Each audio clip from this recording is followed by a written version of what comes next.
ఒక అందమైన చిన్న కుటుంబం ఉండేది. ఆ కుటుంబంలో దంపతులకు 2 పిల్లలు. ఒక అబ్బాయి ఒక అమ్మాయి. అబ్బాయికి 4 అమ్మాయికి 2 వయసు. ఇద్దరినీ ఎంతో గారాభంగా చూసుకునేవాళ్లు. వారికి 3వ సంతానంగా ఇంకో అమ్మాయి పుట్టింది. ఆ అమ్మాయి పేరు రేవతి. సోమవారం రోజు అమావాస్య, దీపావళి పండుగనాడు లక్ష్మీ పూజలు జరుగుతుండగా రాత్రి 8:30 పుట్టింది. రేవతి పుట్టడం వలన వారికి ఎంతో కలిసి వచ్చింది. అయితే రేవతికి 4 పాపగా ఉన్నప్పుడు ఒకసారి వారి ఎదురింటిలో ఉన్న దంపతులకు పిల్లలు లేరు. వాళ్లు రేవతిని చూసి తమ కూతురిలా పెంచుకుంటామని రేవతి అమ్మ నాన్నలను అడిగారు. అయితే వీళ్లు రేవతిని ఇవ్వడానికి అంగీకరించలేదు.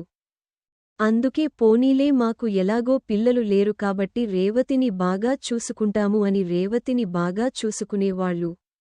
బట్టలు కట్టుకోవడం, స్నానం చేయించడం, అన్నం తినిపించడం, ఇలా బాగా చూసుకోవడం వల్ల వారికి 1 సంవత్సరంలోనే 2 మగ కవల పిల్లలు జన్మించారు. అయితే రేవతి మహిమ అన్నట్టు ఆమె భర్తకి ప్రమోషన్ వచ్చి ఆ దంపతులు పిల్లలతో వేరే ఊరికి ట్రాన్స్ఫర్ కూడా అయ్యారు. అంతా వాళ్ల లైఫ్ సెటిల్. ఇలా రేవతి అయింది. ఎవరైతే బాగా చూసుకుంటారో వారికి మంచి జరగడం, అదృష్టం కలిసి రావడం జరుగుతుంది. దైవశక్తులు గల అమ్మాయి అని అందరికీ తెలిసిపోయింది. అలాగే రేవతిని ఏదైతే అంటారో అది మంచి అయినా, చెడు అయినా అదే వారికి మూడింతలై వస్తుంది ఉంటుంది.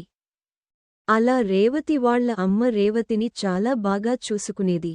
ఒకరోజు రేవతి వాళ్ల ఇంటికి వాళ్ల చిన్నాన్న వచ్చాడు. రేవతి వాళ్ల నాన్న దగ్గర పని నేర్చుకోవడానికి వచ్చాడు. పని చేసుకుంటూ ఉండేవాడు. ఇలా ఉండగా ఒకరోజు అతను రేవతి వాళ్ల ఇంట్లో ఉదయాన్నే లేచి చూడగానే ఈ అమ్మాయి మొహం చూశాడు. రేవతిని చూడగానే ఆ రోజు మొత్తం చిన్నాన్నకు చాలా పని పడింది. ఆ పనితో పాటు అతనికి డబ్బు రావడం మొదలైంది. అంత డబ్బు చూస్తే లోపల ఒక్కసారిగా ఆలోచన వచ్చింది. ఆ రోజు ఉదయం రేవతి పాప మొహం చూశాను, అందుకే ఇలా డబ్బు బాగా కలిసి వచ్చింది అనుకుని రేవతిని మిఠాయి కొట్టుకు తీసుకెళ్లి మిఠాయి కొనిపెట్టాడు. తరువాతి ఎపిసోడ్ కోసం మా ఛానల్ను సబ్స్క్రైబ్ చేసుకోండి, లైక్ చేయండి, భాగస్వామ్యం చేయండి.